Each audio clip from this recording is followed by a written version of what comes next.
আজ বিশ্ব পর্যটন দিবস। দেশের উদীয়মান শিল্পের মধ্যে অন্যতম একটি হচ্ছে পর্যটন শিল্প। তবে অবকাঠামো উন্নয়ন, সঠিক পরিকল্পনা ও বাস্তবায়নের অভাব সহ নানা কারণে এর কাঙ্ক্ষিত লক্ষ্যে পৌঁছাতে পারছে না এ খাত।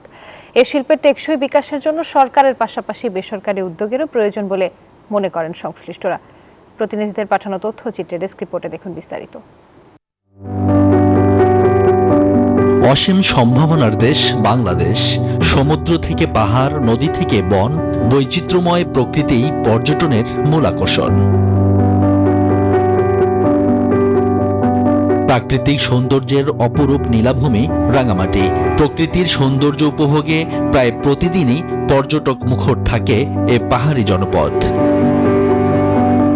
তবে রাঙামাটির পর্যটন কেন্দ্রগুলোতে আধুনিকতার ছোঁয়া লাগেনি এখনো।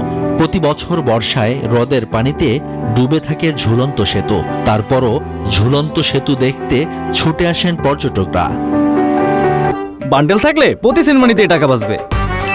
বিকাশ সেনমানি বান্ডেল কিনে জিতুন প্রতি লেনদেনে।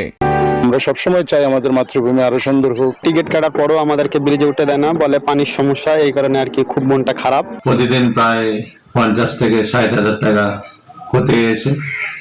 আসার আগে সামনে পর্যটন মৌসুমে আমাদের এই ক্ষতিটা পুষিয়ে নিতে পারবো বলে আশা রাখি।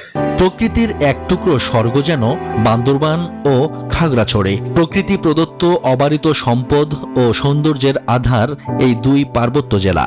আর প্রকৃতির অপরূপ সৌন্দর্য দেখতে প্রতিনিয়তই আসেন ভ্রমণ পিপাসুরা।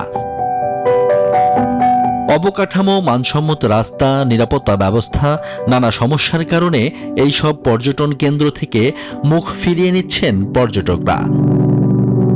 চট্টগ্রামে আসার জন্য যে পরিমাণ পর্যাপ্ত সুবিধার দরকার তেমন সুবিধা নাই। বাংলাদেশের যে সমস্ত পর্যটন কেন্দ্র রয়েছে সেগুলোকে পুরো আন্তর্জাতিকময় করে তুলে ধরার জন্য বিভিন্ন সামাজিক মানুষের মাধ্যমে, পাশাপাশি বিভিন্ন সোশ্যাল মিডিয়ার মাধ্যমে সেটাকে হাইলাইট করা দরকার।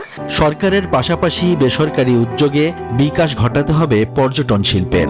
তাই সঠিক পরিকল্পনা অতীব জরুরি। কারণ পর্যটন শিল্পে সঠিক পরিকল্পনায় পারে বিশ্ব দরবারে বাংলাদেশের পর্যটন শিল্পকে পরিচিত করতে। Desk report, news 24।